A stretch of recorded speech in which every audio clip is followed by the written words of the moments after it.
প্রধানমন্ত্রী শেখ হাসিনার পদত্যাগ। ভাষণ রেকর্ড করে দেশ ত্যাগ করতে চেয়েছিলেন শেখ হাসিনা, সেই সুযোগও পাননি। গণভবনে ঢুকে হাজারো ছাত্র জনতার উল্লাস। জানাবো দেশ ছাড়ার আগে রাষ্ট্রপতির কাছে পদত্যাগপত্র দেন হাসিনা। খুলনা এমপি শেখ হেলালের বাড়িতে আগুন। এবং সর্বশেষ জানাবো দিনাজপুরে বিচারপতি হুইপের বাড়ি ভাঙচুর ও আগুন। এতক্ষণ শুনছিলেন সংবাদ শিরোনাম, এবারে বিস্তারিত। প্রধানমন্ত্রী শেখ হাসিনার পদত্যাগ। অসহযোগ আন্দোলনের দ্বিতীয় দিনে পদত্যাগ করে দেশ ছেড়েছেন প্রধানমন্ত্রী শেখ হাসিনা। গত 43 বছর ধরে আওয়ামী লীগের নেতৃত্ব দিচ্ছেন শেখ হাসিনা। চলমান ছাত্র আন্দোলনে গণবিক্ষোভের মুখে শেখ হাসিনার পদত্যাগ করেন। আজ সোমবার এএপি তাদের এক প্রতিবেদনে এই তথ্য জানিয়েছে। এএপি তাদের প্রতিবেদনে বলেছে, শেখ হাসিনার একজন সিনিয়র উপদেষ্টাকে পদত্যাগের বিষয়ে প্রশ্ন করা হলে তিনি জানান এর সম্ভাবনা আছে। নাম প্রকাশে অনিচ্ছুক ওই উপদেষ্টা বলেন, সার্বিক পরিস্থিতিতে এই সম্ভাবনা আছে, কিন্তু আমি জানি না আসলে কি হবে। পরে ভারতীয় সংবাদ মাধ্যম এনডিটিভি নিশ্চিত করেছে প্রধানমন্ত্রী পদত্যাগ করে দেশ ত্যাগ করে ভারতে চলে যান। ভাষণ রেকর্ড করে দেশ ত্যাগ করতে চেয়েছিলেন শেখ হাসিনা, সেই সুযোগও পাননি। সারা দেশে কোটা সংস্কার আন্দোলনকে কেন্দ্র করে উদ্ভূত পরিস্থিতিতে দেশ ছেড়েছেন প্রধানমন্ত্রী শেখ হাসিনা। শেখ হাসিনা দেশ ত্যাগের আগে একটি ভাষণ রেকর্ড করে যেতে চেয়েছিলেন, কিন্তু সেই সুযোগও পাননি।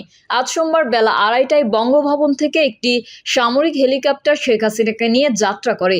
এ সময় তার সঙ্গে তার ছোট বোন শেখ রেহানা ছিলেন। সংশ্লিষ্ট সূত্র জানায়, তার হেলিকপ্টারে ভারতের পশ্চিমবঙ্গের উদ্দেশ্যে রওনা দিয়েছেন। এদিকে বার্তা সংস্থা এএপি জানিয়েছে, শেখ হাসিনা ও তার ছোট বোন শেখ রেহানা গণভবন থেকে নিরাপদ স্থানে চলে গেছেন।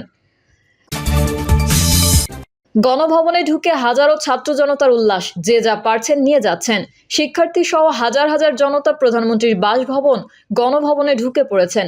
এ সময় আন্দোলনকারীদের উল্লাস করতে দেখা যায়। সোমবার বিকেল 3টার পর আন্দোলনকারীরা মিছিল নিয়ে গণভবনে প্রবেশ করেন।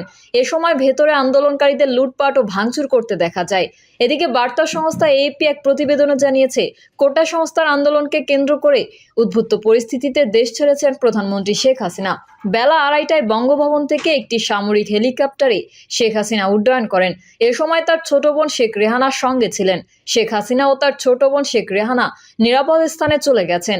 শেখ হাসিনা যাওয়ার আগে একটি ভাষণ রেকর্ড করে যেতে চেয়েছিলেন, তিনি সেই সুযোগ পাননি। অপরদিকে দুপুরে সেনা সদর দপ্তরে দেশের বর্তমান পরিস্থিতি নিয়ে দেশের শীর্ষ রাজনৈতিক নেতাদের সঙ্গে বৈঠক করেছেন সেনাপ্রধান জেনারেল ওয়াকারুজ্জামান। জানা গেছে, বৈঠকে জাতীয় পার্টির সিনিয়র কো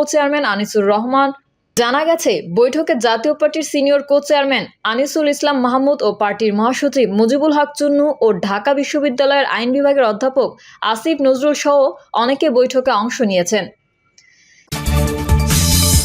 জানাবো দেশ ছাড়ার আগে রাষ্ট্রপতির কাছে পদত্যাগপত্র দেন হাসিনা। কোটা সংস্কার আন্দোলনকে কেন্দ্র করে উদ্ভূত পরিস্থিতিতে রাষ্ট্রপতি মোহাম্মদ শাহাবুদ্দিনের কাছে পদত্যাগপত্র জমা দিয়ে দেশ ছেড়েছেন প্রধানমন্ত্রী শেখ হাসিনা। বার্তা সংস্থা এএপি এক প্রতিবেদনে জানিয়েছে, চলমান পরিস্থিতিতে দেশ ছেড়েছেন প্রধানমন্ত্রী শেখ হাসিনা। বেলা 2:30টায় বঙ্গভবন থেকে একটি সামরিক হেলিকপ্টারে শেখ হাসিনা উড্ডয়ন করেন। এ সময় তার ছোট বোন শেখ রেহানার সঙ্গে ছিলেন। সূত্রে জানা যায়, শেখ হাসিনা ও তার ছোট বোন শেখ রেহানা নিরাপদ স্থানে চলে গেছেন। শেখ হাসিনা যাওয়ার আগে একটি ভাষণ রেকর্ড করে যেতে চেয়েছিলেন, তিনি সেই সুযোগ পাননি। এদিকে দুপুরে সেনা সদর দপ্তরে দেশের বর্তমান পরিস্থিতি নিয়ে দেশের শীর্ষ রাজনৈতিক নেতাদের সঙ্গে বৈঠকে বসেছেন সেনাপ্রধান জেনারেল ওয়াকারুজ্জামান। বৈঠকে জাতীয় পার্টির সচিব কো চেয়ারম্যান আনিসুল ইসলাম মাহমুদ, জাতীয় পার্টির মহাসচিব মুজিবুল হক চুন্নু ও ঢাকা বিশ্ববিদ্যালয়ের আইন বিভাগের অধ্যাপক আসিফ নজরুল সহ অনেকে বৈঠকে অংশগ্রহণ করেন। খুলনায় এমপি শেখ হেলালের বাড়িতে আগুন। বৈষম্য বিরোধী আন্দোলনের ডাকা অসহযোগ আন্দোলনে রণক্ষেত্রে পরিণত হয় খুলনা মহানগরীর অধিকাংশ এলাকা।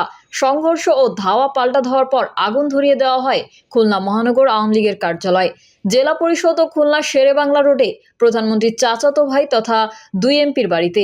ভাঙচুর করা হয় খুলনা প্রেস ক্লাব সহ বেশ কিছু স্থাপনা। প্রত্যক্ষদর্শী সূত্রে জানা যায়, এক দফা দাবি আদায়ের লক্ষ্যে রোববার সকাল 10টার দিকে নগরীর শিববাড়ি মোড় চত্বরে অবস্থান নেয় বৈষম্য বিরোধী আন্দোলনের ছাত্রছাত্রীরা। শিববাড়ি চত্বরে ছাত্রছাত্রীরা স্বাভাবিকভাবেই অবস্থান করতে থাকেন। বেলা 11:30টার দিকে শিক্ষার্থীদের একটি অংশ খুলনার লোয়ার যশোর রোড হয়ে খুলনা মহানগর আওয়ামী লীগের কার্যালয়ের সামনে দিয়ে যাওয়ার সময় আওয়ামী লীগ ও যুবলীগের নেতাকর্মীরা তাদেরকে ধাওয়া দেন। ধাওয়া খেয়ে ছাত্ররা একটু পিছিয়ে এসে অবস্থান নেন পিকচার প্যালেস মোড় এলাকায়। এ সময় শিববাড়ি থেকে ছাত্রদের একটি অংশ এসে সেখানে যোগ দেন। এরপর শুরু হয় আওয়ামী লীগের সঙ্গে ছাত্রদের ধাওয়া পাল্টা ধাওয়া।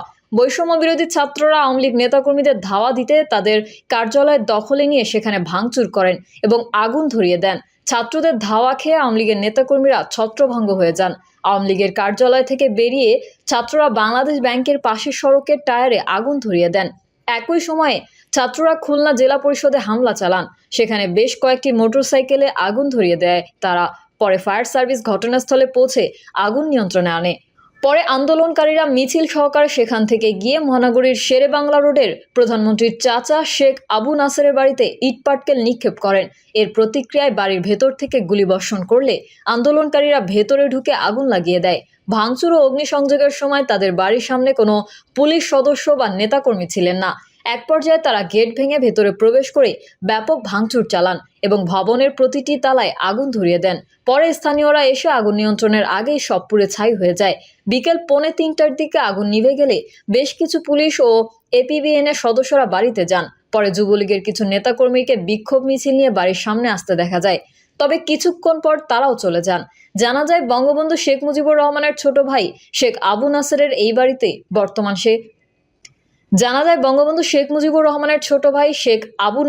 এই বাড়িতে বর্তমানে শেখ সোহেল ও তার ভাই শেখ রুবেলি থাকেন। তাদের অপর দুই ভাই সংসদ সদস্য শেখ হেলাল উদ্দিন ও শেখ সালাউদ্দিন জুয়েল ঢাকায় থাকেন। তবে হামলা অগ্নিসংযোগকালে তারা কেউ বাড়িতে ছিলেন না।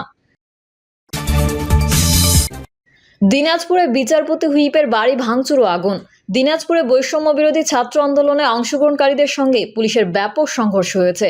পরিস্থিতি নিয়ন্ত্রণে পুলিশও এ সময় অসংখ্য টিয়ার শেল, সাউন্ড গ্রেনেড ও গুলি ছোড়ে।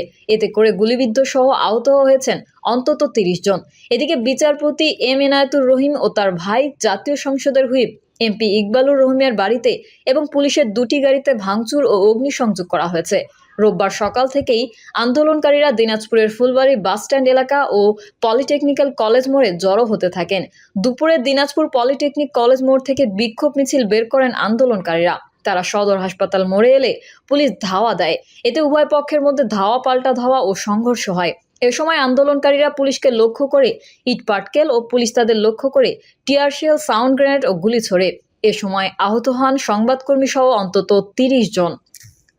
প্রিয় দর্শক, এই ছিল এখনকার সর্বশেষ সংবাদ। আপডেট সংবাদ পেতে চ্যানেলটি সাবস্ক্রাইব করে বেল আইকনটি ক্লিক করুন। কমেন্টে আপনার মতামত জানিয়ে আমাদের সাথেই থাকুন। ধন্যবাদ সবাইকে। আল্লাহ হাফেজ।